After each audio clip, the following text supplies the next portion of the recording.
here's my team. You know what it's called? Sorry for your loss. Because when you wake up after playing me the next day, do I feel sorry for you? No, but deep down I want you to think that. So here's what we're going over. Quarterback Kyler Murray, dual threat guy. A lot of people talked about his not wanting to watch film. I think he flips the script this year. The Ewok's going to be running around. You get D-Hop back after week 6. I do like the weapons. Let's figure it out. Then 2 running backs. Wow, this is hilarious. Derrick Henry, thanks. People say, oh, Derrick Henry needs to stay healthy. He got hurt one time and still ran for a ridiculous amount of yards. He'll be fine. He's filled with adamantium, and he's going to be just fine. Aaron Jones for the Packers. One of the few outlets that Aaron Rodgers has other than ayahuasca and blue from Earth. I love that. Yeah, Alan Lazard out there, not the biggest weapon ever. You don't have Devontae running around anymore. So what do? Aaron Jones out of the backfield running the ball and catching the ball. Get in the red zone.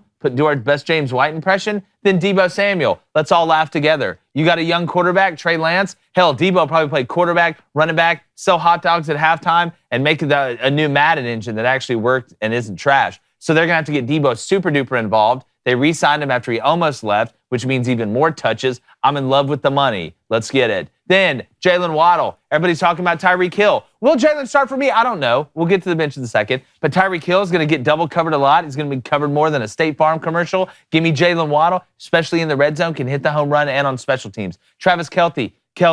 Geez, Kelce. What happened there? Like Lou Holtz. Travis Kelce, you got to have a great tight end. What did I do? I went and got the best one.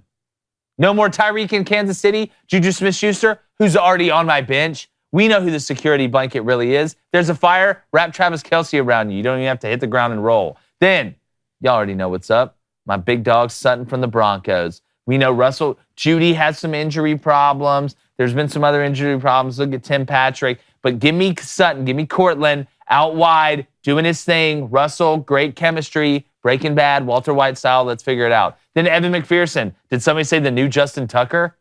I mean, dude's got.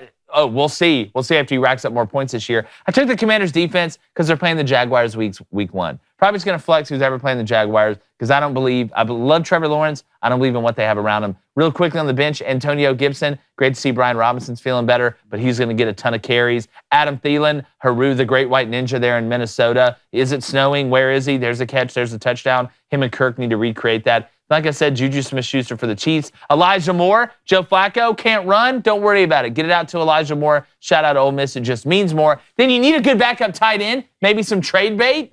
TJ Hawkinson. Come on, guys. 2 top 5 tight ends. Look at those backs. Kyler Murray doing his thing. The receiver room is deeper than the Pacific Ocean. How are you guys going to even get close? Yeah, well, I'll show you. Bring mine up, please. Yeah. I don't know if Hawkins is a top 5 tight end. He's not. He's top 5 He had a bad last year. He's top 5 tight end. All right. Ranked 4th overall, so that's all. Matt Stafford, number 1. Hey, let's throw for 5,000 yards. Let's offset Blaine's Cooper Cup pick a little bit. Let's bring that interception count down. We're in a full PPR league, so Austin Eckler, maybe catch another 70 passes, maybe score 20 touchdowns. I don't know, 1,500 combined rushing and receiving yards. That'd be awesome. To offset that, Nick Chubb. Look, I wasn't really seeking to go after Nick Chubb, but when he falls to me in the 3rd round, they have the number 1 offensive line. I'll take him. Also, number 1 wide receiver, Jamar Chase. This is the only reason I took him in the 2nd round was because he fell to that 10th pick, wrapping back around. I had every intention to take back-to-back running backs. I've done it in every mock. I've done it in the other leagues I'm in. But with Jamar Chase sitting there at 10, and I knew one of those backs would come back around, I went ahead and took him. Got CeeDee Lamb. A lot of questions there, but CeeDee Lamb has that number 1 overall wide receiver potential.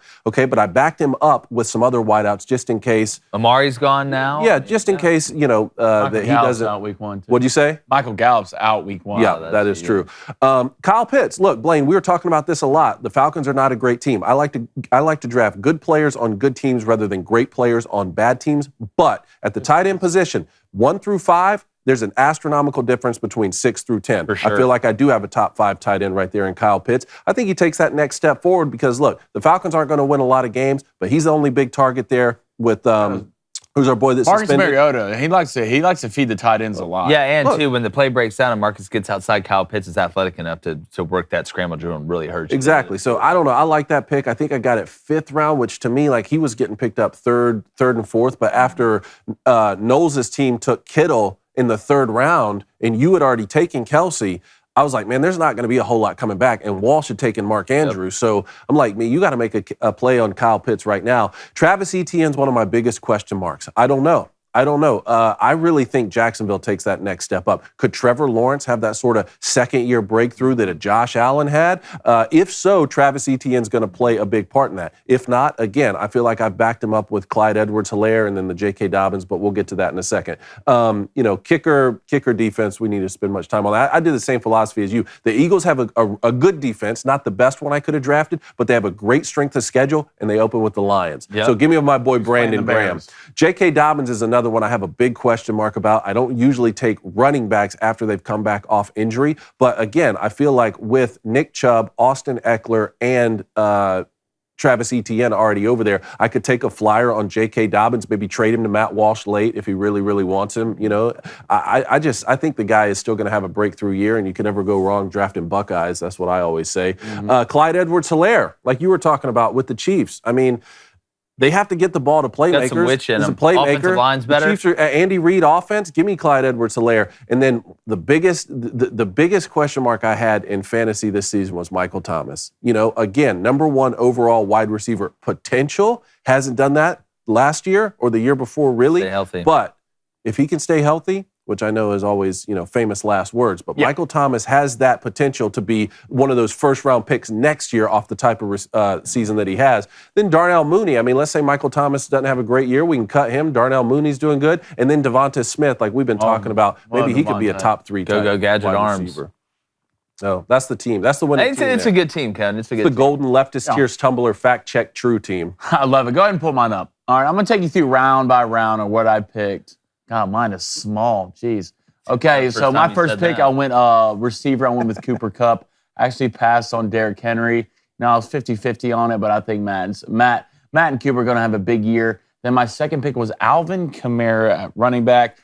99% sure he's getting cleared or not suspended until after the season. And you got to think the Saints played really good. Once Jameis got in there, got his eye surgery, his LASIK, started slinging the ball around. Alvin, first of all, great runner, can hit the big play, and also a big pass catcher out of the backfield. And then I went DeAndre Swift. Yeah. All right, I know he's with the Lions. The Lions were on Hard Knocks. They're talking about how good DeAndre Swift is. DeAndre Swift, only thing DeAndre's missing is kind of consistency week in and week out. But I feel like the Lions will probably take a little step this year. It'll be a little bit of a better team. And then I went Michael Pittman Jr., the number 1 receiver for the Indianapolis Colts. Did they bring over Matt Ryan? Michael Pittman, the only thing last year he did was get fed off play action. You know why? Because who's their running back? Jonathan Taylor. How good is their O-line? Phenomenal. So Michael Pittman will get fed. Then I took Keenan Allen. That's your Super Bowl champions right there. Justin Herbert, one of his favorite targets. Keenan Allen, the Cal grad, who's an absolute witch of the highest order, will do well. Then let's go to Darren Waller. What's question for this Week 1 game?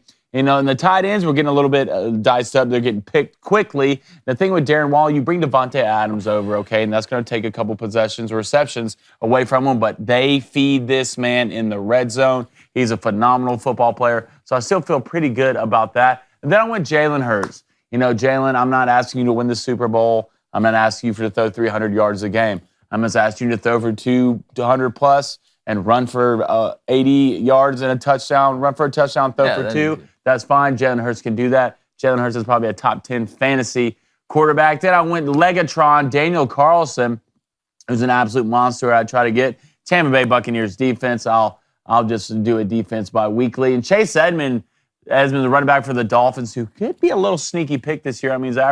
He's projected 15 points Week 1. Dameon Pierce, the cowbell for the Texans. Marlon Mack is gone. They came out. He didn't play the last 2 preseason games, saying that they will be the guy. I think the Texans will have a better team this year with Davis Mills, so they'll take a step up. Then D-Hop.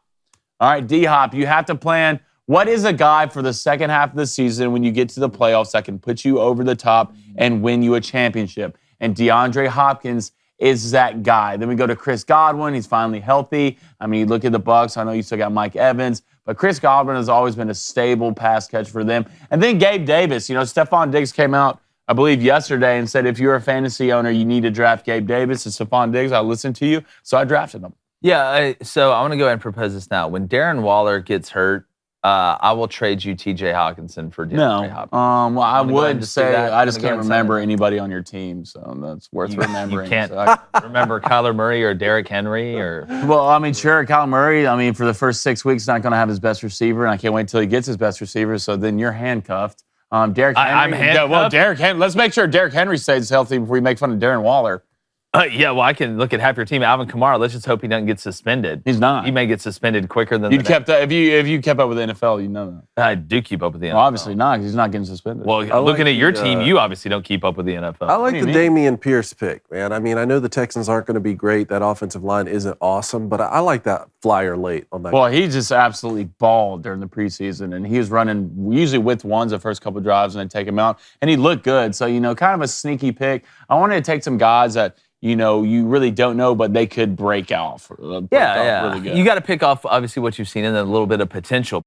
Hey, if you like that content, go ahead and subscribe. Apple Podcasts, Spotify, Stitcher, String in a Cup. As long as you're listening, we appreciate you. Go subscribe now. It's Cranit Company.